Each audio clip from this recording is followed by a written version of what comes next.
واقعات سیرت النبی صلی اللہ علیہ وآلہ وسلم قسط نمبر 51 اپنا اسلامک اسٹوڈیو ناظرین محاصرے کی اطلاع بذریعہ وحی حضور صلی اللہ علیہ وآلہ وسلم کو ہو چکی تھی۔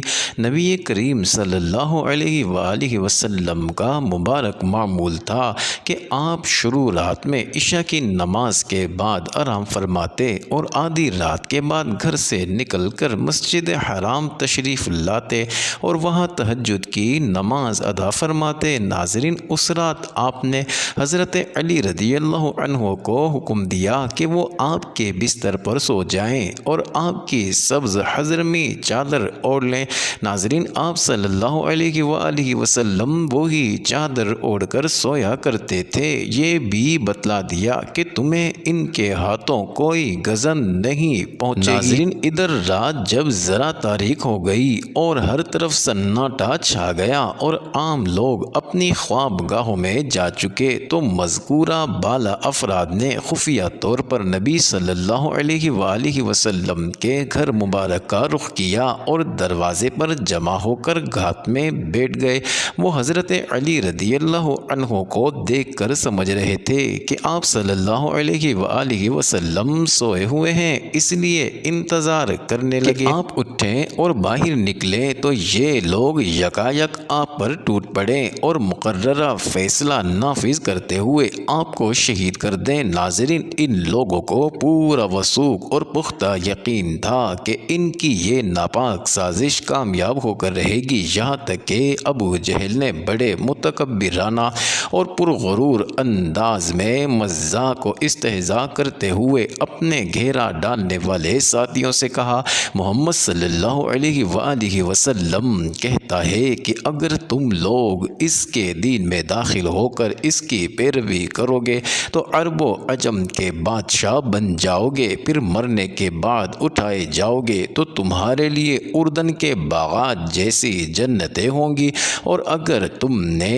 ایسا نہ کیا تو ان کی طرف سے تمہارے اندر ذبح کے واقعات پیش آئیں گے، پھر تم مرنے کے بعد اٹھائے جاؤ گے اور تمہارے لیے آگ ہوگی جس میں جلائے جاؤ گے۔ ناظرین، جب زیادہ رات ہو گئی تو حضور صلی اللہ علیہ وآلہ وسلم نے مٹھی بھر خاک پر سورہ یاسین کی آیات فَأَغْشَيْنَاهُمْ فَهُمْ لَا يُبْصِرُونَ تک پڑھ کر دم کی اور خاک ان کے سروں پر ڈالی، لیکن اللہ نے ان کی نگاہیں پکڑ لیں اور وہ آپ کو دیکھ نہ سکے۔ ناظرین، ان کی آنکھوں پر پردے پڑ گئے اور آپ ان کے درمیان سے نکل گئے اور ان کو خبر نہ ہوئی۔ ناظرین، حضور اکرم صلی اللہ علیہ وآلہ وسلم سیدھے حضرت ابو بکر رضی اللہ عنہ کے گھر تشریف لے گئے۔ ناظرین، ان کی بڑی صاحبزادی حضرت اسماء رضی اللہ عنہ نے جو حضرت عبداللہ بن زبیر رضی اللہ عنہ کی ماں تھی، سفر کا سامان تیار کی۔ ناظرین، 2-3 دن کا کھانا ناشتہ دان میں رکھا، نطاق جس کو عورتیں اپنے کمر سے لپٹتی تھی پھاڑ کر اس سے ناشتہ دان کا منہ باندھا۔ ناظرین، یہ وہ شرف تھا جس کی بنا پر آج تک ان کو ذات النطاقین کے لقب سے یاد کیا جاتا ہے۔ ناظرین، آپ صلی اللہ علیہ وآلہ وسلم کے چلے جانے کے بعد ایک شخص آیا اور اس نے پوچھا، تم کس کا انتظار کر رہے ہو؟ انہوں نے کہا، محمد صلی اللہ علیہ وآلہ وسلم کا۔ اس نے کہا کہ وہ تمہارے سامنے سے تمہارے سروں پر خاک ڈال کر نکل گئے، اللہ نے تم کو محروم کر دیا۔ ناظرین، ان لوگوں نے کہا، واللہ ہم نے نہیں دیکھا، اور وہ لوگ اپنے سروں سے مٹی جھاڑتے ہوئے اٹھ کھڑے ہوئے،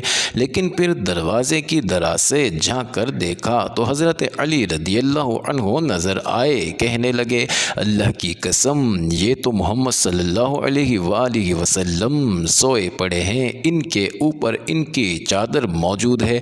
ناظرین، چنانچہ یہ لوگ صبح تک وہیں ڈٹے رہے۔ ادھر صبح ہوئی اور حضرت علی رضی اللہ عنہ بستر سے اٹھے تو مشرکین کے ہاتھوں کے طوطے اڑ گئے۔ بہرحال قریش اپنے پلان کے نفاذ کی انتہائی تیاری کے باوجود فاش ناکامی سے دو چار ہوئے۔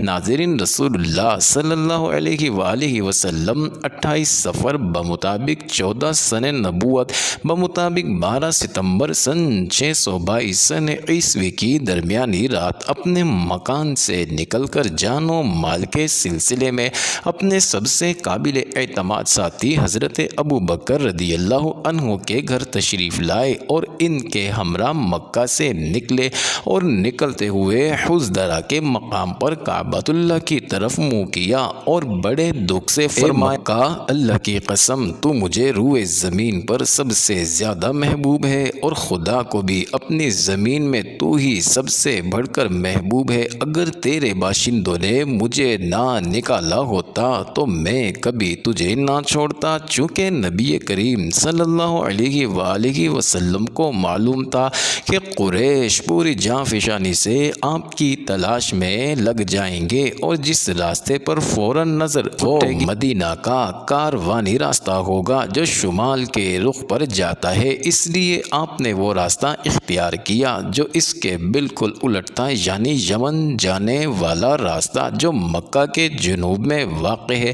آپ صلی اللہ علیہ وآلہ وسلم نے اس راستے پر کوئی 5 میل کا فاصلہ طے کیا اور اس پہاڑ کے دامن میں پہنچے جو ثور کے نام سے معروف ہے۔ ناظرین، یہ نہایت بلند اور مشکل چڑھائی والا پہاڑ ہے، یہاں پتھر بھی بکثرت ہیں ناظرین، جن سے رسول اللہ صلی اللہ علیہ وآلہ وسلم کے دونوں پاؤں مبارکہ زخمی ہو گئے اور کہا جاتا ہے کہ آپ نشان قدم چھپانے کے لیے پنجوں کے بل چل رہے تھے، اس لیے آپ کے پاؤں مبارک زخمی ہو گئے۔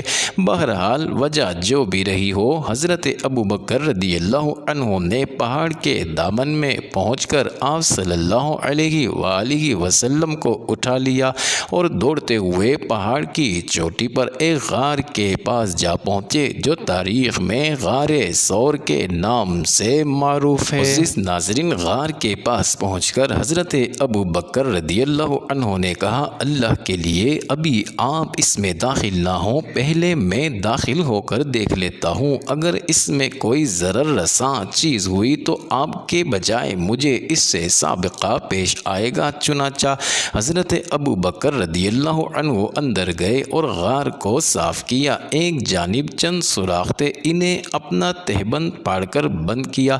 پھر رسول اللہ صلی اللہ علیہ وآلہ وسلم سے عرض کی کہ اندر تشریف لائیں۔ ناظرین، آپ صلی اللہ علیہ وآلہ وسلم اندر تشریف لے گئے اور حضرت ابو بکر رضی اللہ عنہ کی آغوش میں سر رکھ کر سو گئے۔ اتفاق سے سامنے کا ایک سوراخ بند نہیں ہوا تھا جسے حضرت ابو بکر رضی اللہ عنہ نے اپنے پاؤں کی ایڑی رکھ کر بند کیا۔ ناظرین، اس سوراخ میں سے ایک سانپ یا کوئی زہریلا کیڑا رہتا تھا جس نے آپ رضی اللہ عنہ کو ڈس لیا، مگر اس ڈر سے ہلے بھی نہیں کہ رسول اللہ صلی اللہ علیہ وآلہ وسلم جاگ نہ جائیں، لیکن درد و تکلیف کی شدت سے ان کے آنسو رسول اللہ صلی اللہ علیہ وآلہ وسلم کے چہرے مبارک پر ٹپک گئے اور آپ کی آنکھ کھل گئی۔ آپ صلی اللہ علیہ وآلہ وسلم نے فرمایا، ابو بکر تمہیں کیا ہوا؟ عرض کی، میرے ماں باپ آپ پر قربان، مجھے کسی چیز نے ڈس لیا ہے۔ رسول اللہ صلی اللہ علیہ وآلہ وسلم نے اس پر لعاب دہن لگا دیا اور تکلیف جاتی رہی۔ ناظرین، یہ بات زرین نے حضرت عمر بن الخطاب رضی اللہ عنہ سے روایت کی ہے۔ ناظرین، اس روایت میں یہ بھی ہے کہ پھر یہ زہر پھوٹ پڑا، یعنی موت کے وقت اس کا اثر پلٹ آیا اور یہی موت کا سبب بنا۔ اپنا اسلامک اسٹوڈیو کے معزز ناظرین، یہاں دونوں حضرات نے 3 راتیں یعنی جمعہ، سنیچر اور اتوار کی راتیں غار میں چھپ کر ناظرین، اس دوران حضرت ابو بکر رضی اللہ عنہ کے صاحبزادے حضرت عبداللہ رضی اللہ عنہ بھی یہیں رات گزارتے تھے۔ حضرت عائشہ رضی اللہ عنہ کا بیان ہے کہ وہ گہری سوچ بوجھ کے مالک سخن فہم نوجوان تھے۔ سحر کی تاریکی میں ان دونوں حضرات کے پاس سے چلے جاتے اور مکہ میں قریش کے ساتھ یوں صبح کرتے گویا انہوں نے یہیں رات گزاری ہے۔ پھر آپ دونوں کے خلاف کی سازش کی، جو کوئی بات سنتے اسے اچھی طرح یاد کر لیتے اور جب تاریکی گہری ہو جاتی تو اس کی خبر لے کر غار میں پہنچ جاتے۔ ناظرین، ادھر حضرت ابو بکر رضی اللہ عنہ کے غلام عامر بن فہیرہ رضی اللہ عنہ بکریاں چراتے رہتے اور جب رات کا ایک حصہ گزر جاتا تو بکریاں لے کر ان کے پاس پہنچ جاتے۔ اس طرح دونوں حضرات رات کو آسودہ ہو کر دودھ پی لیتے۔ پھر صبح تڑکے ہی حضرت عامر بن فہیرہ رضی اللہ عنہ بکریاں ہانک کر چل دیتے۔ ناظرین، تینوں رات انہوں نے یہی کیا۔ مزید یہ کہ حضرت عامر بن فہیرہ رضی اللہ عنہ حضرت عبداللہ بن ابی بکر رضی اللہ عنہ کے مکہ جانے کے بعد انہی کے نشانات قدم پر بکریاں ہانکتے تھے تاکہ نشانات مٹ جائیں۔ ناظرین، ادھر قریش کا یہ حال تھا کہ جب منصوبہ قتل کی رات گزر گئی اور صبح کو یقینی طور پر معلوم ہو گیا کہ رسول اللہ صلی اللہ علیہ وآلہ وسلم ان کے ہاتھ سے نکل چکے ہیں تو ان پر گویا جنون طاری ہو گیا۔ انہوں نے سب سے پہلے اپنا غصہ حضرت علی رضی اللہ عنہ پر اتارا، آپ کو گھسیٹ کر خانہ کعبہ لے گئے اور ایک گھڑی زیر حراست رکھا کہ ممکن ہے کہ ان دونوں کی خبر لگ جائے۔ لیکن جب حضرت علی رضی اللہ عنہ سے کچھ حاصل نہ ہوا تو حضرت ابو بکر رضی اللہ عنہ کے گھر آئے اور دروازہ کھٹکھٹایا۔ حضرت اسماء بنت ابی بکر رضی اللہ عنہ برآمد ہوئی۔ ان سے پوچھا، تمہارے ابا کہاں ہیں؟ انہوں نے کہا، واللہ مجھے معلوم نہیں کہ میرے ابا کہاں ہیں۔ ناظرین، اس پر خبیث ابو جہل نے ہاتھ اٹھا کر ان کے رخسار پر اس زور کا تھپڑ مارا کہ ان کے کان کی بالی گر گئی۔